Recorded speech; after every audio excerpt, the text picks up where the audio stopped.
A series of mysterious murders plague New York. Bodies are found drained of blood, ritual symbols carved into walls. Blade tracks the killings to a growing vampire cult. He moves through the shadows, hunting their leaders. The world believes vampires are myths, but Blade knows better. A storm of darkness is coming.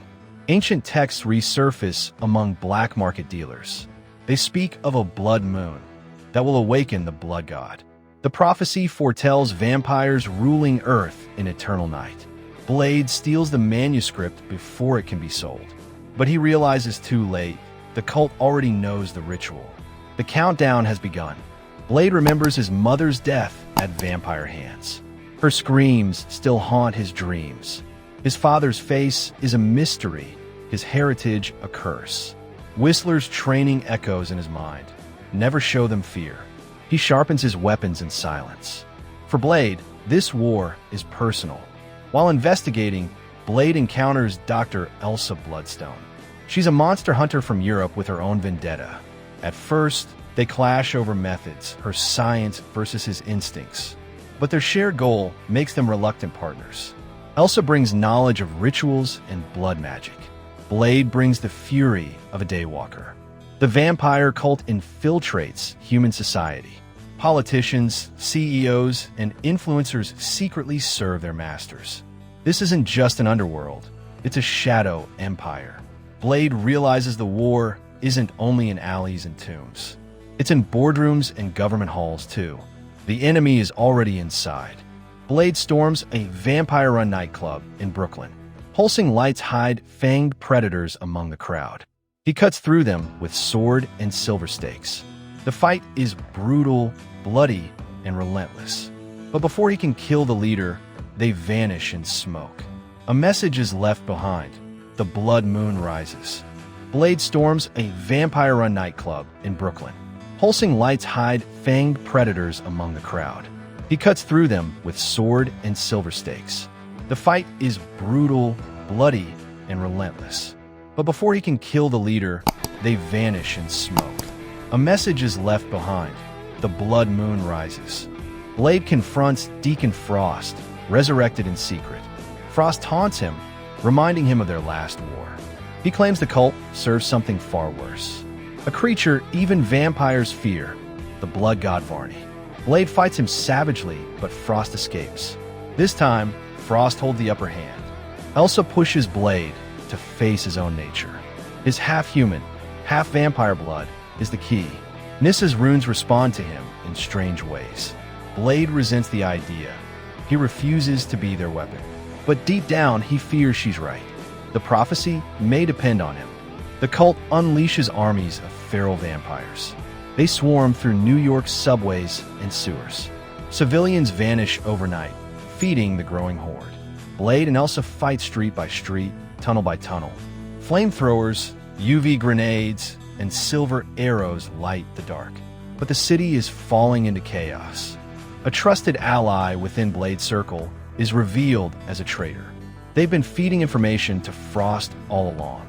The betrayal costs lives, including several hunters. Blade nearly loses Nissa to the cult in the attack. His anger boils over into reckless violence. Elsa pulls him back from the brink. Dark, abandoned cathedral at night.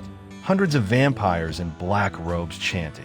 In the center, a woman, Nissa, is chained to a stone altar. Above the ruins, a huge crimson blood moon shines, casting red light on the city. Dark red and black energy swirls like fire in the air. In the shadows, a giant, monstrous figure, the blood god Varney, begins to rise from his tomb. Gothic, cinematic, dark fantasy atmosphere. Blade and Elsa infiltrate the cathedral catacombs. They cut down cultists and beasts guarding the path. Every corridor echoes with ancient whispers.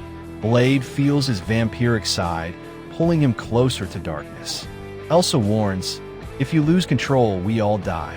But Blade presses forward, blade in hand. The ritual reaches its climax. The blood god Varney emerges, a towering nightmare. His body is a mass of bone, blood, and shadows. Even the vampires bow in terror before him. Nissa screams as her life force fuels his rise. The world trembles under his presence. Blade and Elsa charge into the cathedral. The fight is overwhelming. Varney is unstoppable. His strikes shatter stone. His roar cracks glass. Blade is thrown aside like a rag doll. Elsa fights valiantly, but is gravely wounded. It seems the prophecy cannot be stopped. Blade stands between Varney and Nyssa. He feels the blood magic pulling at his veins. Elsa begs him not to give in, but Blade sees no other way. He lets the vampiric side of his nature take over. The Daywalker becomes something more. Blade's body glows with unnatural energy. His strength surges beyond anything he's known. He channels the tenebrous bloodline, the first Daywalker. With sword blazing, he clashes with Varney. Every strike shakes the cathedral to rubble. The hunter becomes a legend. Blade drives his sword deep into Varney's chest. He channels both his human will and vampiric blood. The blood god howls as the runes collapse.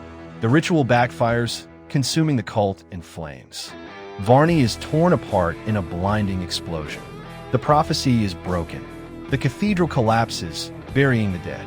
Elsa survives, but bears scars of the battle. Nyssa is freed, though forever changed by the ritual. Blade returns to the streets, weary but unbroken. The city begins to heal, though shadows still lurk. The war against vampires never ends. In the ruins, a surviving vampire retrieves a fragment of the prophecy. It speaks of a council of ancient lords rising to claim Earth. The camera pans to a distant castle in Europe. A pale figure watches through a crystal mirror. Dracula himself smiles. The game has only begun. Blade will return,